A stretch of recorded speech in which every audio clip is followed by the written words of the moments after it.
You see this guy right here? That's John Scott, a 6'8", 260-pound enforcer whose primary job in the NHL was simple: throw punches, protect his teammates, and keep the opposition in check. He wasn't a household name, and he also wasn't a skilled playmaker or an elite goal scorer. But in 2016, John Scott became the centerpiece of one of the most unexpected, incredible, and heartwarming sports stories of all time. Against all odds and against the wishes of the NHL itself, John Scott became an NHL All-Star. This is the story of how a fan-led movement turned a meme into one of the greatest underdog tales in both NHL and sports history. John Scott wasn't your typical hockey player. Born in Edmonton, Alberta, he didn't have the flashy skill or scoring ability of a future star. He wasn't on scouts' radar as a young player, and his path to professional hockey was going to be anything but traditional. Scott didn't even make it to the league until his mid-20s, after playing 4 years of college hockey at Michigan Tech, where he only racked up 7 goals and 19 points in 126 games. He would join the Houston Aeros as a minor league enforcer. Scott spent the next 2 seasons grinding it out in the AHL and didn't look like he would ever become anything at the next level. But if he had one thing going for him, it was his size. At 6'8" and 260 pounds, he was a physical force. And in an era of the sport where fighting and toughness still played a key role, Scott carved out a niche for himself as an enforcer. His job wasn't to score goals, it was to make sure nobody messed with his teammates. Over an 8-year NHL career, Scott played for 7 teams: the Minnesota Wild, the Chicago Blackhawks, the New York Rangers, the Buffalo Sabres, the San Jose Sharks, the Arizona Coyotes, and for a very brief moment, the Montreal Canadiens. His stats were modest to say the least. In 286 NHL games, he scored just 5 goals and 11 points. But that's not why teams signed him. They signed him because he was willing to drop the gloves and protect the stars. He was a role player, a grinder, and someone who embraced the thankless job of enforcing. Not to mention an excellent locker room guy who his teammates love. In November 2015, the NHL announced its plans for the upcoming All-Star Game in Nashville. That year, the league introduced a new format,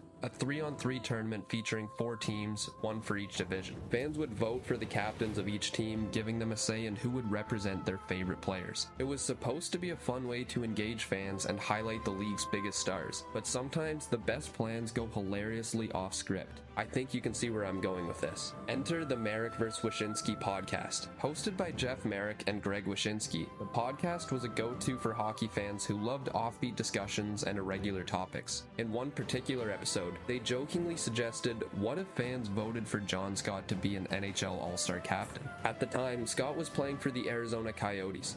He was a journeyman enforcer with no All-Star credentials, averaging less than 6 minutes of ice time per game.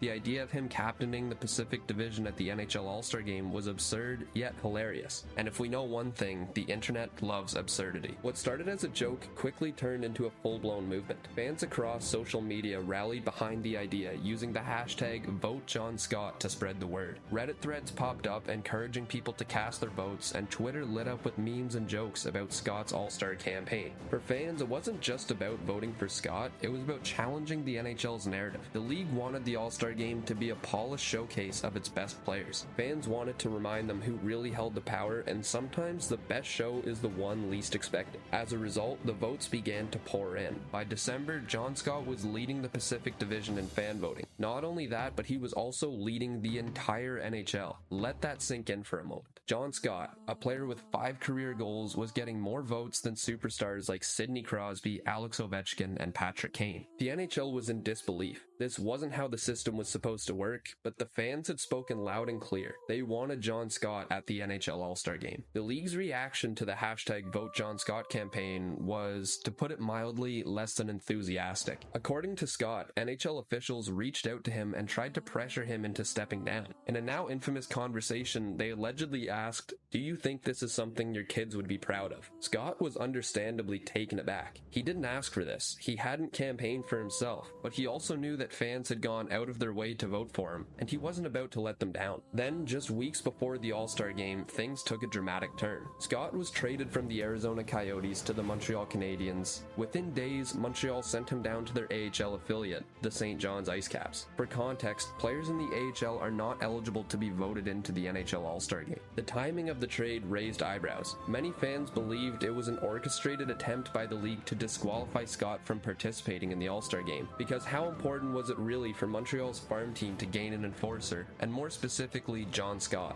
So of course, the fans began to fight back. The NHL's supposed attempt to sideline Scott sparked outrage among fans. Social media erupted with criticisms of the league, accusing it of trying to manipulate the process. And if we're being serious, rightfully so. It wasn't just hockey fans who were talking about it anymore. The story gained national attention, with news outlets covering the controversy and commentators debating whether the NHL was in the wrong. The league found itself backed into a corner, and the backlash was too loud, too widespread to ignore. Finally, the NHL relented. They announced that John Scott would still captain the Pacific Division at the NHL All-Star Game. When John Scott arrived in Nashville, he was treated like royalty. Fans chanted his name at every opportunity, and reporters couldn't get enough of him. And even the league's biggest stars welcomed him with open arms. It was a spectacle you would have to see to believe. But there was still the question of how John Scott would perform. Let's not forget, this was a 3-on-3 tournament. A format designed to showcase speed, skill, and offensive talent. Scott wasn't known for any of those things, but one thing about the All-Star game, players don't really care to work hard. So when the puck dropped, John Scott stole the show. After all, he wasn't going to coast through a moment as big as this in his career.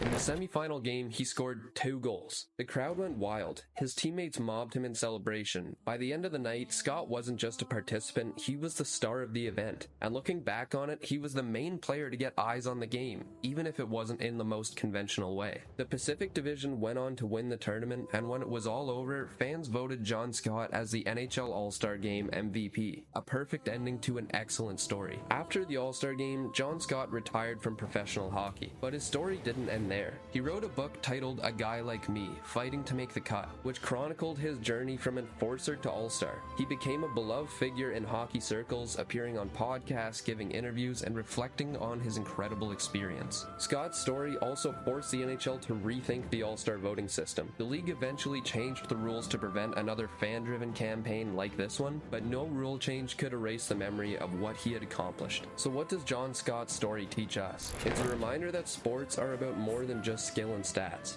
They're about heart, determination, and the moments that bring people together. John Scott didn't ask to be an NHL All-Star, but when the fans gave him the opportunity, he rose to the occasion, he embraced the moment, proving that even the unlikeliest of players can achieve greatness. Here's to John Scott, the All-Star we didn't know we needed, but the one we'll never forget.